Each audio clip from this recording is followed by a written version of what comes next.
새해 첫 주일이 되면은 대부분의 목사님들은 그 교회 새해 표에 대해서 한 해 동안 성도들과 함께 기도하고 또 묵상하고 싶은 주제에 대한 설교를 하십니다. 그래서 저도 2022년 올 한 해 동안 우리 한미교회가 함께 기도하고 마음에 품고 묵상할 주제로 다시 복음으로 Return to Gospel이라고 하는 내용으로 같이 기도하고 묵상하면 좋겠다. 그런 말씀으로 지난주에 여러분들에게 전해드렸습니다. 그런데 아마 여러분들 중에서는 새 표치고는 좀 밋밋하다 그런 생각을 혹시 하실 수도 있겠습니다. 그러니까 새 표 그러면 뭔가 듣기만 들어도 뭔가 좀 이렇게 에너지가 솟고 좀 다이내믹하고 이렇게 뭐 용기와 희망이 생기는 뭐 그런 이제 내용을 대부분 기대를 하지 않겠습니까? 제가 살펴보니까 한국 여의도에 있는 한국에서 제일 큰 교회, 그 교회 2022년도 표는 성령으로, 오직 성령으로 하더라고요. 그 교회의 특징을 잘 드러내는 그런 표라는 생각을 했습니다. 또 서울 서초동에 있는 그 유명한 교회는 2022년 새 표가 내 백성을 모으라. 이 팬데믹 때문에 2년 동안 굉장히 우리의 마음이 많이 또 힘들었고 또 성도들도 흩어지고 이런 분위기들을 좀 추스리고 다시 으쌰으쌰 합시다. 뭐 이런 메시지가 이 표 속에 좀 들어있는 것이 아닌가 생각이 들었습니다. 새 표 그러면 모름지기 이 정도는 돼야지. 오직 성령으로라든가 뭐 내 백성을 다시 모으라라든가 뭐 이 정도는 돼야 할 것 같은데 우리 교회 2022년 표는 다시 복음으로 뭔가 좀 밋밋하고 좀 마치 새로운 계절이 봄이 찾아왔을 때 옷장을 열고 새 옷을 꺼내 입어야 하는데 신상 옷을 입어야 하는데 늘 입었던 옷, 늘 익숙한 옷, 뭐 그런 옷을 다시 꺼내 입는 것 같은 좀 그런 느낌을 받지는 않으셨을까? 저 혼자서 그런 생각을 좀 해보았습니다. 아마도 우리가 이런 생각을 하는 이유는 복음이라고 하는 것은 이미 내가 잘 알고 있다. 우리가 뭐 복음에 대해서 그동안 얼마나 많이 들어왔는가. 익숙한, 이미 잘 아는, 그래서 뭐 다시 들을 필요가 없을 것 같은. 이 복음이라고 하는 말을 들었을 때 우리가 가장 먼저 드는 생각이 아마도 이런 생각이기 때문일 겁니다. 복음은 많이 들었고 잘 알고 있고 뭐 굳이 다시 복음에 대해서 들을 이유가 필요가 있을까? 이런 생각이 은연중에 우리 속에 있기 때문이라고 저는 생각을 합니다. 그런데 여러분 정말 그럴까요? 정말 우리는 복음을 잘 알고 있을까요? 혹시 여러분들 중에 누군가에게 내가 알고 있는 복음에 대해서 설명해 보신 적이 있으십니까? 내가 복음을 전하고 싶은 사람, 처음 만난 사람, 뭐 이웃이나 친구들에게 내가 알고 있는, 내가 들었던 이 복음에 대해서 여러분 설명해 보신 적이 있으십니까? 목사님 그런 거야. 목사님 같은 분들이 하시는 거지요. 우리같이 이 평신도들이 평범한 사람들이 뭐 복음을 전하고 복음에 대해서 얘기하고 그러겠습니까? 그럼 목사님이 잘 아시는 거 아닙니까? 여러분 정말 복음은 목사님들만 전하고 목사님들만 설명할 수 있는 것일까요? 여러분 정말 그렇게 생각하십니까? 예수님의 생애를 기록한 복음서의 기자들 4명은 목사님들이 아니셨습니다. 그분들은 아주 평범한 사람들이었고 심지어는 사회적으로 사람들이 그렇게 뭐 이렇게 존경하거나 우러러볼 만한 신분의 사람들도 아니었습니다. 예수님의 생애를 기록한 복음서의 기자들은 바로 우리와 똑같은 평범한 사람들이었습니다. 우리 대한민국에 처음 복음을 전해주신 분들은 선교사님들이셨습니다. 미국에서 파송된 선교사님들이셨습니다. 그분들은 목사님들이죠. 그러나 그러면 그분들이 계속 복음을 전하고 다녔을까요? 황해도, 함경도, 전라도, 경상도, 충청도, 강원도를 다니면서 그분들이 다 복음을 전했을까요? 아니죠. 그분들로부터 복음을 들었던 그 당시에 평범한 사람들이 그들이 자기들이 듣는 복음을 또 누군가에게 전했던 거죠. 복음은 그렇게 해서 전해졌고 그런 대한민국은 전체 인구의 20% 가까이가 하나님을 믿는 복음을 믿는 사람들이 되었습니다. 복음은 목사님들만 전하는 것이 아니죠. 훈련받은 특별한 사람들만 전하는 것이 아닙니다. 복음은 누구나 전할 수 있고 누구나 전해야 하고, 왜냐하면 이 복음은 모든 믿는 사람들에게 구원을 주시는 하나님의 능력이기 때문에 그렇죠. 그런데 막상 복음을 전해보려고 하면, 복음을 설명하려고 하면 막막하지요. 어디서부터 시작을 해야 될지, 어떤 얘기를 해야 될지 솔직히 막막합니다. 왜 그럴까요? 어쩌면 우리가 복음을 많이 들었을는지는 모르지만 복음을 제대로 이해하지 못하고 있을 수도 있습니다. 내가 누군가에게 자연스럽게 설명할 수 있을 정도로 내가 복음을 잘 이해하고 내 몸에, 내 마음에, 내 삶에 복음이 잘 정돈되어 있지 못할 가능성이 있는 것이죠. 그래서 저는 2022년을 시작하면서 물론 오직 성령으로 내 백성들을 모으라, 여러 가지로 우리의 마음에 새로운 에너지를 또 희망을 함께 나누고 싶기도 하지만 그보다 먼저 더 중요한 것이, 더 우선적인 것이 어쩌면 우리에게는 복음의 능력을 회복하는 것이 아닐까. 우리가 복음의 능력으로 무장이 되고, 그리고 복음 속에 나타난 하나님의 지혜와 하나님의 은혜와 하나님의 그 깊은 경륜들을 우리가 좀 새롭게 경험하고 알아갈 수 있으면 얼마나 좋을까. 저는 2022년을 우리 한미 가족들이 그런 마음으로 시작할 수 있기를 정말 진심으로 소원합니다. 다시 복음으로 돌아가서 복음의 지혜와 능력과 경륜으로 우리 자신들을 다시 한번 새롭게 무장하고, 그래서 2022년 이후의 삶 속에서 이 복음의 능력이 풍성하게 저와 여러분의 삶 속에서, 우리 한미교회 공동체 속에서 나타날 수 있기를 진심으로 기도합니다. 그런 마음으로 저는 2022년을 여러분들과 함께 다시 복음으로, 이 말씀으로 시작하기를 원합니다. 그래서 제가 이 복음의 이야기를 지난주에 처음 시작을 하면서 창조에 관한 말씀을 같이 드렸습니다. 복음, 영어로 gospel이라고 하는 이 말이 God's story, 하나님의 이야기라고 하는 의미를 가지고 있는데, 하나님께서 우리에게 들려주기 원하셨던 가장 첫 번째 이야기, the first God story는 뭘까? 저는 그것이 창세기에 제일 먼저 등장하는 바로 이 창조 이야기라고 생각을 했습니다. 하나님께서는 이 창조로부터 당신의 사역을 시작하셨고, 이 창조의 지혜와 능력을 가지고 지금도 온 우주 만물을 운행하고 계시고, 그리고 마지막 날 우리가 하나님 앞에 섰을 때 우리 앞에 펼쳐질 그 장면도 바로 새 하늘과 새 땅, 새 창조라고 성경이 우리에게 얘기를 해주거든요. 이 창조야말로 성경의 처음과 나중이라는 생각이 들었습니다. 그래서 첫 번째 우리가 기억하고 출발하기를 원했던 말씀을 이 창세기 1장에 나오는 창조의 말씀에서부터 시작을 했던 것이죠. 그런데 하나님의 창조에 대한 이야기를 읽어보면 여기에는 아주 중요한 두 가지의 창조가 등장을 합니다. 첫 번째는 우리가 알고 있는 하나님께서 온 우주 만물을 지으신 천지 창조, 이 천지 창조에 관한 내용이 먼저 등장을 합니다. 창세기 1장 1절부터 24절까지였죠. 그런 다음에 두 번째 또 하나의 중요한 창조가 등장합니다. 그것이 바로 오늘 우리가 살펴보려고 하는 창세기 1장 26절, 27절, 28절의 말씀입니다. 이 말씀을 한번 같이 읽어보겠습니다. 우리 다 같이 한 목소리로 창세기 1장 26절, 27절, 28절을 다 같이 한번 읽어보겠습니다.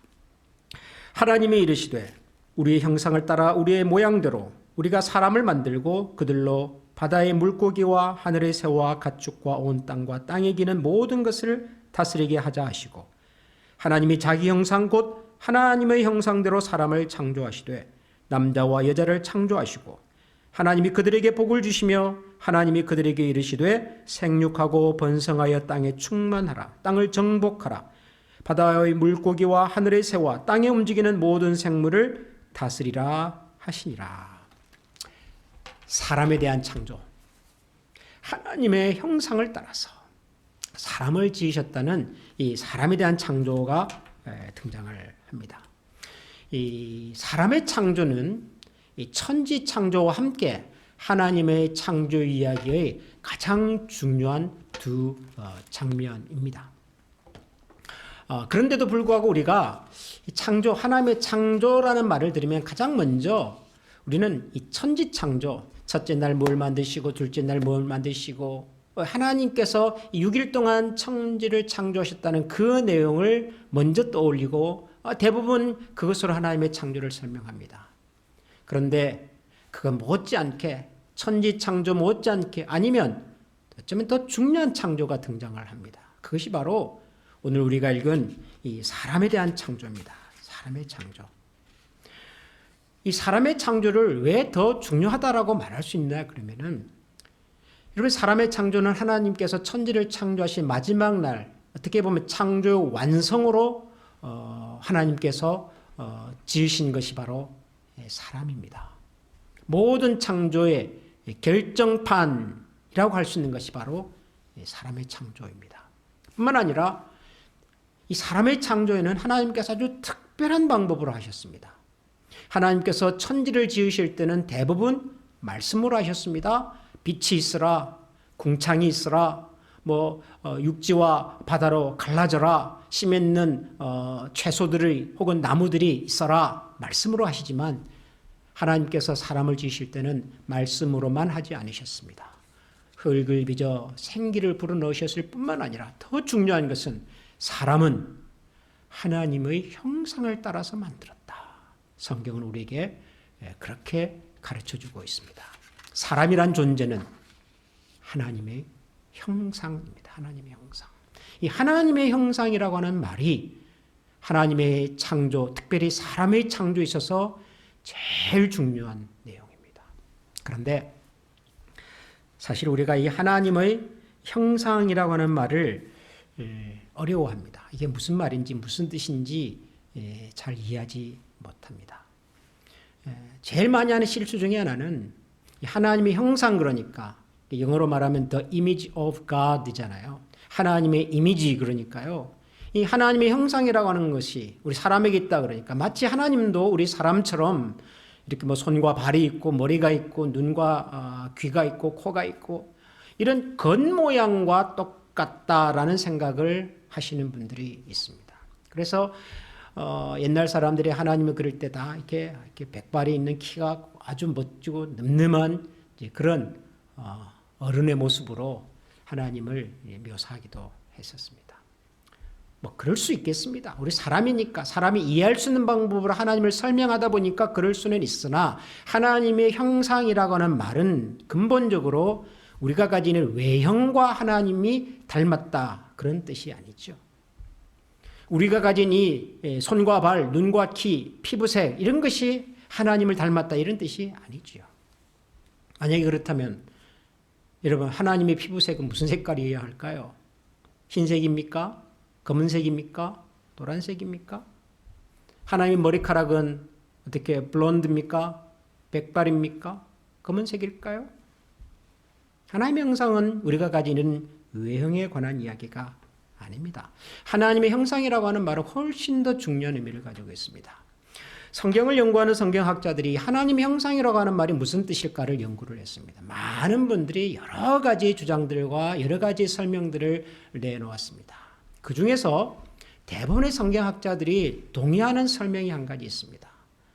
그것은 하나님의 형상이라고 하는 말은 바로 하나님의 다스림, 하나님의 통치라는 의미를 갖고 있다는 데는 대부분의 성경학자들이 동의를 하십니다.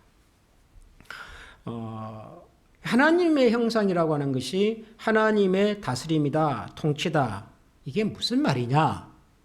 여러분 오늘 우리가 읽은 이 창세기 1장 26절, 27절, 28절을 다시 한번 보겠습니다. 먼저 26절을 보면 하나님이 이르시되 우리의 형상을 따라 우리의 모양대로 우리가 사람을 만들고 그들로 바다와 바다의 물고기와 하늘의 새와 가축과 온 땅과 땅에 기는 모든 것을 다스리게 하자 하시고, 하나님께서 사람을 하나님의 형상을 따라 만드신 이유와 목적이 모든 것을 다스리게 하기 위해서다 그럽니다. 하나님의 형상은 하나님이 주신 이 세상 모든 만물을 다스리게 하기 위해서, 그럴 목적으로 하나님 사람을 지으셨다라는 설명이지요. 그런 다음에 28절을 보면 하나님이 그들에게 복을 주시며 하나님이 그들에게 이르시되 생육하고 번성하여 땅에 충만하라, 땅을 정복하라, 바다의 물고기와 하늘의 새와 땅에 움직이는 모든 생물을 다스리라 하시니라. 하나님 사람을 하나님의 형상을 따라 지으시고 난 다음에 그들에게 복을 주시면서 말씀하시기를 모든 생명체를 다스려라 라는 사명을 주십니다.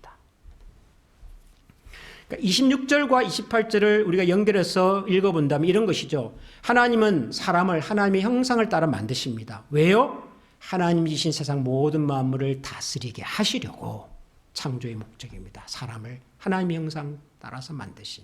그런 다음에 그 사람에게 주신, 인간에게 주신, 사람에게 주신 제일 중요한 사명이 뭐냐? 책임이 뭐냐? 역시 이 땅에 살아가는 모든 생명체를 다스리는 것이었습니다.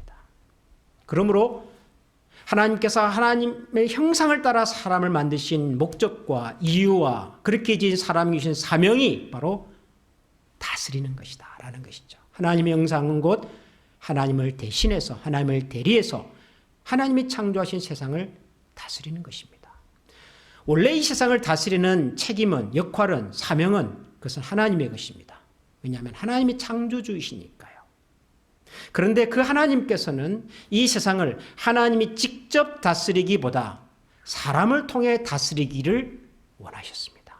하나님을 대신해서 하나님이 가지신 지혜와 능력을 가지고 하나님이 지신 세상을 사람을 통해서 다스리게 하기를 원하셨습니다. 그래서 하나님은 사람을 특별하게 지으신 것입니다. 어떻게 해요? 하나님의 형상을 따라서. 성경을 연구하는 고고학자들이 이것과 관련해서 아주 흥미로운 발견을 한 가지 했습니다.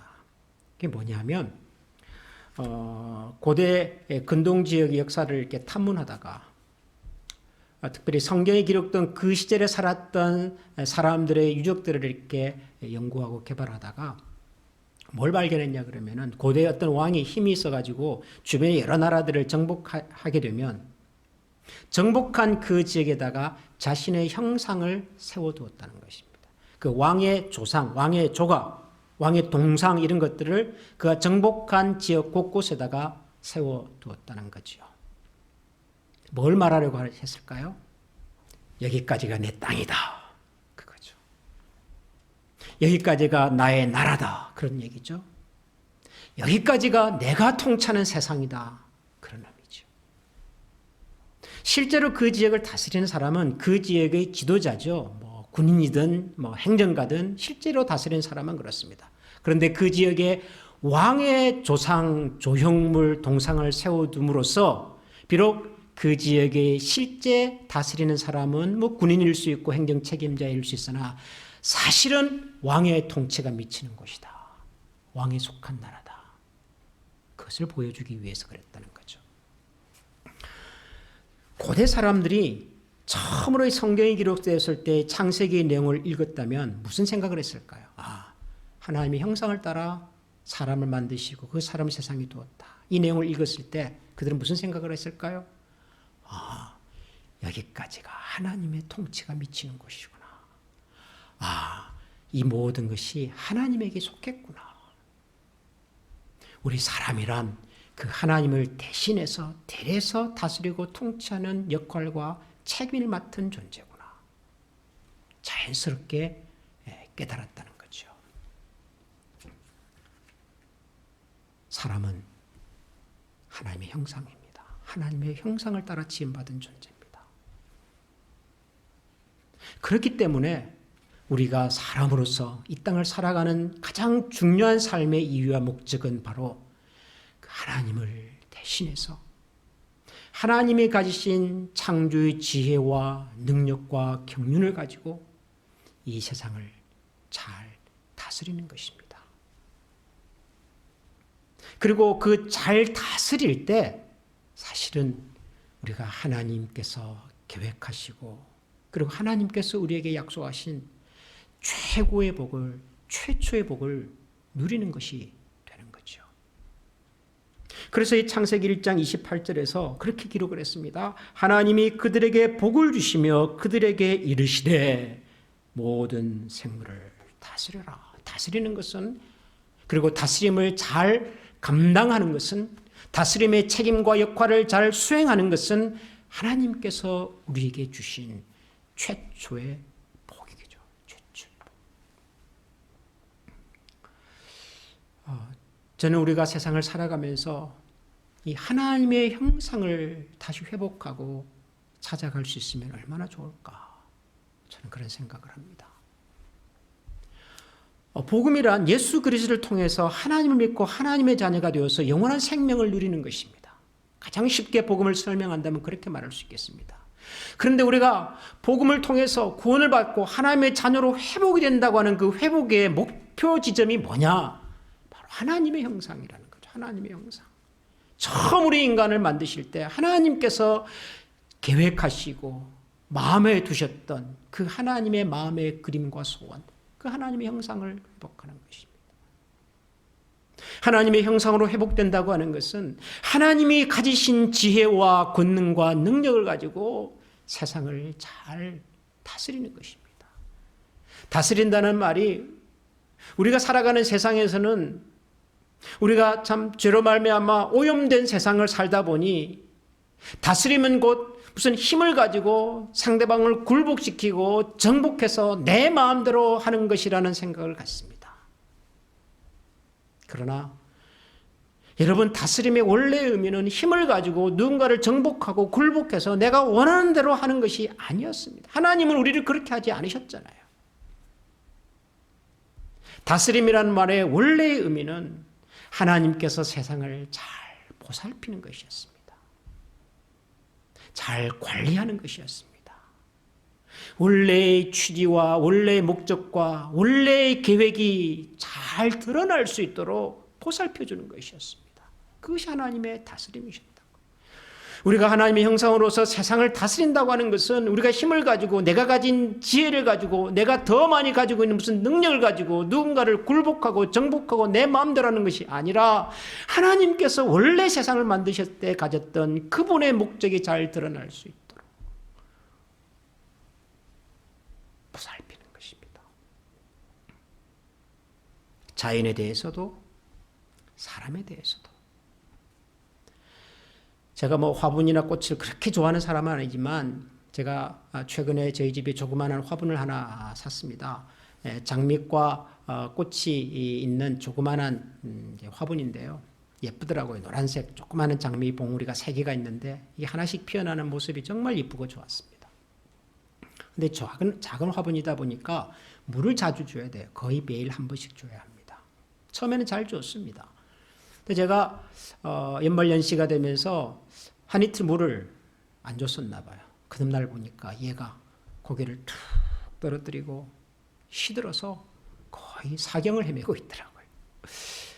저는 그렇게 해서 이제는 끝이다라는 생각이 들었습니다. 내 실수로 생명체 하나가 이제는 종말을 맞이하는구나. 너무 미안하잖아요, 제가. 그래서 제가 정신을 차리고 다시 물을 좀 줬습니다. 늦었을는지는 모르지만 제가 다시 정성껏 물을 줬습니다. 그리고 마음에 그런 소원을 가지고 물을 줬습니다. 제발 살아나라. 그런데 그 다음날 일어났더니 기적이 일어났습니다. 어제까지만 해도 고개를 푹 숙이고 있던 이 꽃이 고개를 들고 예전에 그 싱싱한 모습을 다시 찾았더라고요. 제가 이걸 사진으로 찍었는데 소개가 들린지는 모르겠습니다. 저는 이것이 하나님의 형상으로 우리가 살아가는 삶의 방식이다라는 생각을 합니다. 무슨 꽃 하나를 이렇게 물을 주면서 그게 무슨 하나님의 형상이냐라고 말할지는 모르겠지만 여러분, 비단 꽃만이겠습니까? 이 세상에 하나님께서 만들어 놓으신 하나님의 손길과 솜씨가 들어있는 수많은 것들을 하나님께서는 우리에게 맡기셨거든요. 그게 식물이든 그게 동물이든 그게 자연 질서든, 그리고 무엇보다 사람에 대해서. 여러분, 우리가 살아가는 이 사람들이 겉으로만 보면은 하나같이 문제가 없고 다 잘 사는 것 같이 보여도 한 걸음만 더 들어가서 보면 문제가 없는 인생이 없고 아픔과 고민이 없는 사람이 없지 않습니까? 하나같이 우리가 이런저런 문제 때문에 병이 들어있고 상처가 있고, 그래서 날카롭고 여유가 없고 우리가 다 그렇게 살고 있거든요. 하나님이 원래 계획하셨던 창조의 질서와 원리대로 살지 못하고 여러 가지 이유 때문에 우리가 상처가 나고 깨져 있고 마음이 골마 있고, 우리가 항상 하나님의 형상으로 산다면 이런 사람들을 애정을 가지고 돌아보고 보살피는 것입니다. 그분들이 정말 하나님이 그분들에게 주신 그런 삶의 목적을, 의미를, 그리고 행복을 잘 찾아갈 수 있도록 우리가 돕는 것이죠. 격려하는 것이죠. 애정을 가지고 보살피는 것입니다. 우리가 가진 작은 소망은 어떻게 하면 우리가 좀 잘 살 수 있을까? 건강하게 살 수 있을까? 우리 가족이 얼마나 좀 잘 살 수 있을까? 행복하게 살 수 있을까? 이런 것일 겁니다. 그러나 여러분, 우리가 하나님 앞에서 가져야 될 삶의 소망과 이유는 그것을 넘어서는 것입니다. 내가 얼마나 건강하고 행복하게 잘 살 수 있을까? 우리 가족이 얼마나 건강하고 행복하게 잘 살 수 있을까? 우리 교회가 얼마나 건강하고 행복하고 부흥하고 성장하고 그런 교회가 될 수 있을까를 넘어서 우리는 하나님의 형상이니까 이 세상을 하나님의 창조의 지혜와 경륜을 가지고 애정을 가지고 돌보며 보살피며 살아야 할 책임과 사명을 가진 사람이니까 우리는 그처럼 굉장히 존엄하고 특별한 사명을 가지고 살아가는 존귀한 존재들이니까 우리가 그런 하나님의 형상으로 우리 자신들을 새롭게 바라보고 이해하고 격려할 수 있으면 얼마나 좋을까.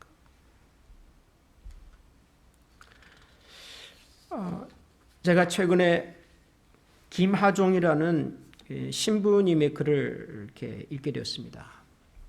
이 신부님은 원래 이탈리아 신부님이신데요. 본첸시오 보르도라고 하는 이름을 가지신 이탈리아 신부님이신데 1990년에 한국으로 오셨습니다.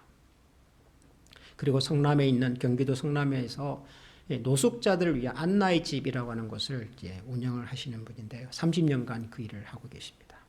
그분이 최근에 이런 글을 쓰셨더라고요. 신부님인데 제목이 나는 믿지 않습니다. 아니 믿습니다. 이게 그 글의 제목입니다. 그 신부님이 뭘 안 믿는다는 걸까? 뭘 믿는다는 걸까? 좀 궁금했습니다. 이런 내용입니다.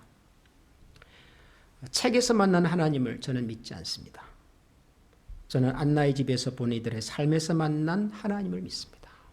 안나의 집은 그분이 사역하시는 노숙자들을 위한 공동체입니다. 저 먼 곳에 계시는 철학적인 하나님을 저는 믿지 않습니다. 그러나 저는 믿습니다. 연약한 아들이 되신 아버지 하나님을, 그리고 저 같은 사람을 만나기 위해 유대 땅의 어린 소녀를 선택하신 그 하나님을 저는 믿습니다.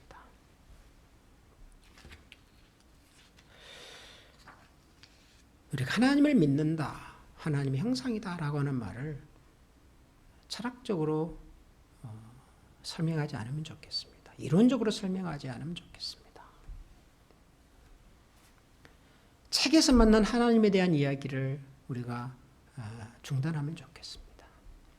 내가 만난 하나님, 하나님의 형상으로 살아가는 내 삶 속에 나와 함께 계시는 하나님, 그리고 우리로 하여금 복되게 하셨던 그 하나님의 최초의 복을 따라서 오늘도 꿈을 꾸고 땀을 흘리며 기도하며 살아가기를 힘쓰는 그런 하나님의 형상들이 저와 여러분이 되기를 소원하고, 또 우리 주변에 그런 사람들이 더 많아질 수 있도록 같이 격려하고 기도하는 그런 한 해가 될 수 있기를 소원합니다. 다 같이 한번 이 말씀을 기억하면서 우리 한번 이 시간 기도하겠습니다. 하나님, 우리가 2022년을 시작하면서 다시 복음으로라는 주제를 가슴에 담습니다. 우리 삶의 기초와 출발과 뿌리를 다시 한번 하나님께서 우리에게 들려주셨던 첫 번째 이야기, 창조 이야기에서 찾으려고 합니다. 오늘은 하나님의 형상을 따라 우리를 지으셨다는 하나님의 말씀 속에서 우리가 가져야 할 우리 삶의 자신감, 우리 존재의 이유와 가치, 그리고 올 한 해 동안 우리가 힘써야 할 우리 삶의 목표와 방향을 저희들이 생각해 봅니다. 하나님, 이 시간 우리 모두가 그런 마음을 가지고 하나님 앞에서 다시 한번 힘과 용기를 얻을 수 있는 그런 시간이 되게 해주십시오. 여러분들의 시간, 이런 마음으로 우리 시간 한번 다 같이 기도하겠습니다. 다 같이 기도하겠습니다.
우리 말씀을 기억하시면서 우리 서로 축복하는 시간을 가졌으면 좋겠습니다. 당신은 하나님의 언약 안에 있는 축복의 통로입니다.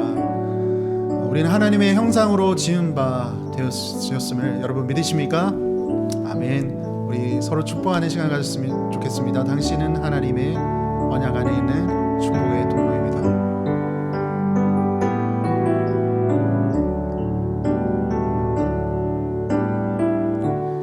당신은 하나님의 언약 안에 있는 축복의 통로,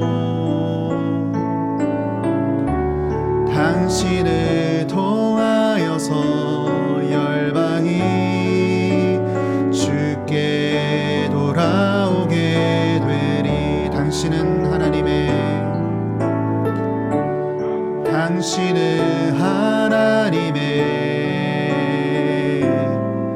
언약 안에 있는 축복의 통로, 당신을 통하여서 열방이 주께 예배하게 되리. 이 시간에 우리 그냥 저를 보지 마시고 좌우에 계신 분들과 우리 주변에 계신 분들 손을 펼치시면서 진심으로 우리 서로 축복했으면 좋겠습니다.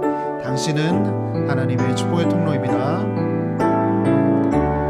당신은 하나님의 언약 안에 있는 언약 안에, 부끄러워하지 마시고 주변을 보시면서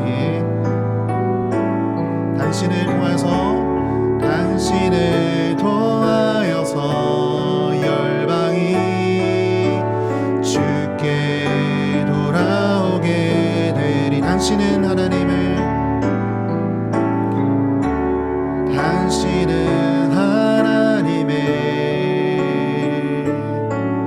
언약 안에 있는 축복의 통로,